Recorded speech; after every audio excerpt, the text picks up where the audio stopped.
Okay then, folks. So there's going to be no actual physical lecture workshop tomorrow. What I want you to do instead is use this time to listen to the lectures of the people that have created these theories.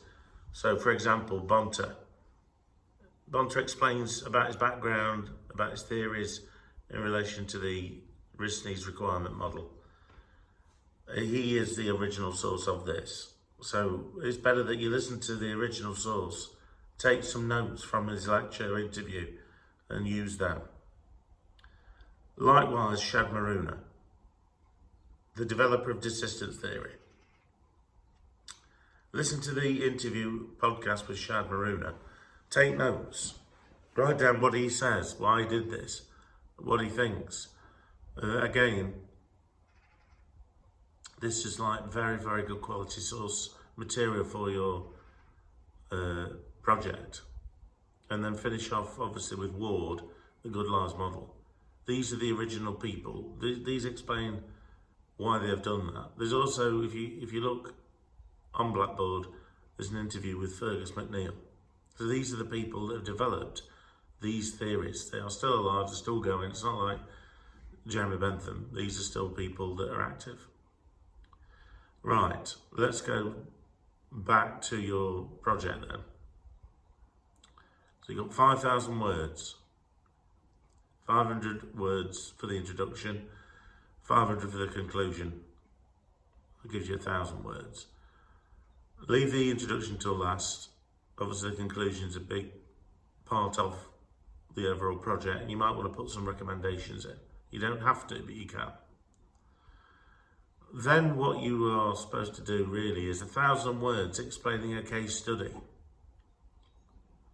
Now, I've told you before, when this was set up, it was for people who work in the sector, and some people do work in the sector in this cohort. But if you don't, then you can pick a case from the media, from HMPPS, from the literature, from anywhere that you can use to talk about rehabilitation of an offender.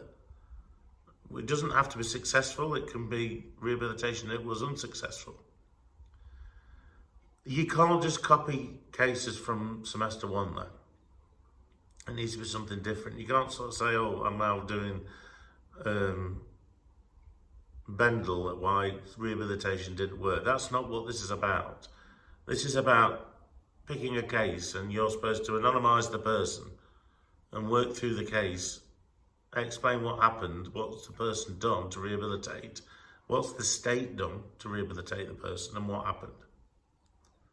So that, it would be like between 1,000 and 2,000 words. If you have to find one. You can find one off the media. Look at that Raphael Rowe. So Raphael Rowe would be a classic example. You could use the case of Raphael Rowe. I've played you a snippet of his interview, and he's a very strong case to use. Right, the theories then. You would want to spend some time in your project talking about the theories, explaining what these theories are, and then mapping these theories across to cases where you think they do or do not work. So, again, these do not have to be cases that you have seen with your own eyes. If you are working in a prison or working with people, then yes, you can. But if you're not, then you can use cases that are in the literature. There's hundreds, there's lots of cases. You can then write generic paragraphs about rehabilitation using risk needs analysis, rehabilitation using the good LAWS model, rehabilitation using desistance theory, narratives, things I've spoken about. If you go to the slides and try and incorporate the theories that I've already discussed, and once you listen to these people tomorrow or whenever you want, then you incorporate theirs. Next week then, what I want you to do is bring a framework. Now, don't stop away. Some of you will hear, bring a framework. You'll think, I'm not doing a framework and I'm not going. Don't bother doing that. Just come and say, I haven't done a framework and I'll go through things. Just don't think, oh, I haven't done a framework, so I'm not going. Because it will do, all it will do is make it worse for you. So next Tuesday, bring a framework. So like go on and sort of 500 words for introduction, then this, then your case, and come up with, by next week, have some cases that you found in the media or you found in the literature.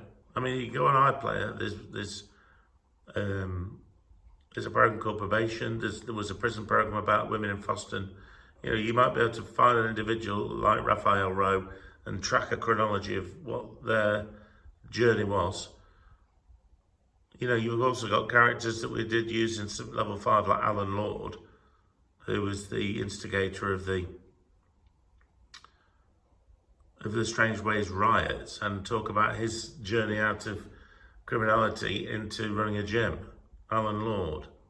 But you've got to be like detectives, you know, you've got to be able to go and find these cases. They're not difficult to find.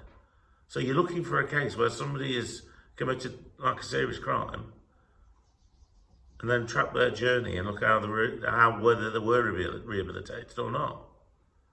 Obviously, if somebody has got some rehabilitation in the storyline, it's going to be far better. Like Lord, in essence, said he rehabilitated himself. Alan Lord, that's a good strong one. Raphael Rowe, another strong one. There'll be lots of different ones. But you've got to look. That's part of it. Obviously, if you're working in the sector, I've already seen a couple where you've anonymised them.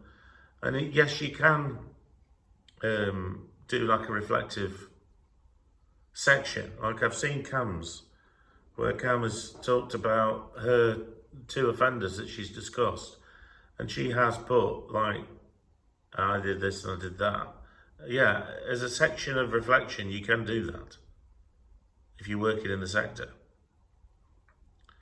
It's very flexible and it's down to you what you choose. There's no right and wrong in it, but do not just copy what you did in semester 1. Obviously, if there's some theory things, you can use the same theories and you need to go into more depth. But do not use the same cases that you've already used, because that was more to do with the serious further offence failures, more to do with the community. This is more to do with the rehabilitative process.